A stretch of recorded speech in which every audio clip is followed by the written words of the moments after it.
ఎన్ని అయ్యాయో ఆటోమేటిక్గా థర్డ్ అనే ఎల్స్ కండిషన్ ఎగ్జిక్యూట్ అవుతుంది. సో దీని లోపల నుంచి బ్లాక్ ఆఫ్ కోడ్ అనేది మనకి ఎగ్జిక్యూట్ అయ్యి అవుట్పుట్ వస్తుంది. Is it clear? సో మనం చేసింది ఏంటంటే ఇదొక బ్లాక్ ఆఫ్ కోడ్ కండిషన్, ఇదొక బ్లాక్ ఆఫ్ కోడ్ కండిషన్. దీన్ని తీసుకెళ్ళి మనం లాగ్ ఎక్సెప్ట్ చేసాం. దీనినే నెస్టెడ్ కండిషన్స్ అంటారు. ఓకే, దానికి సంబంధించి శాంపిల్ ప్రోగ్రామ్. సో మీరు ఏంటంటే జస్ట్ చోటు కాకుండా నోట్ చేసుకుంటూ వెళ్ళడానికి వస్తారు ఎప్పటికప్పుడు. ఓకేనా? చూస్తే మీకు ఏది అర్థం ప్రోగ్రామ్ ఇప్పుడు కూడా ప్రాక్టీస్ చేస్తేనే అర్థమవుతుంది.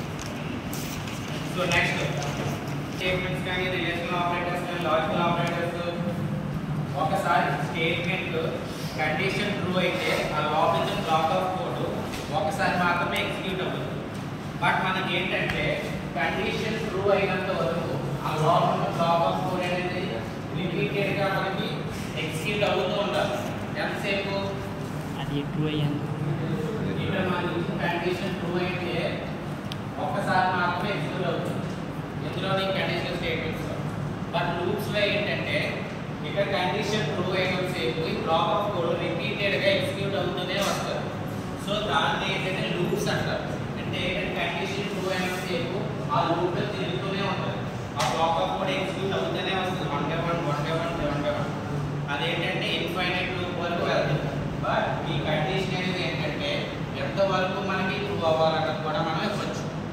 సో అందులో ఫస్ట్ వన్ వచ్చేసరికి ఏంటంటే 2 టైప్స్ ఉంటాయి మనకు, while loop, for loop. For example while loop తీసుకోండి. అక్కడ ఏంటి initialization, block of code, updation కూడా ఉన్నాయి. ఇనిషియలైజేషన్ అంటే ఏంటి?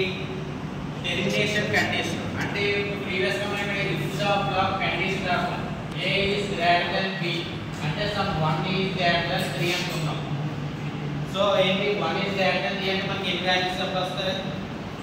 ఓన్లీ 1 or 2, 3 అనేది రియబుల్ కాదు. ఓకే, సో మనకి 2 టైప్స్ ఆఫ్ ఎగ్జిక్యూషన్స్ ఉన్నాయి.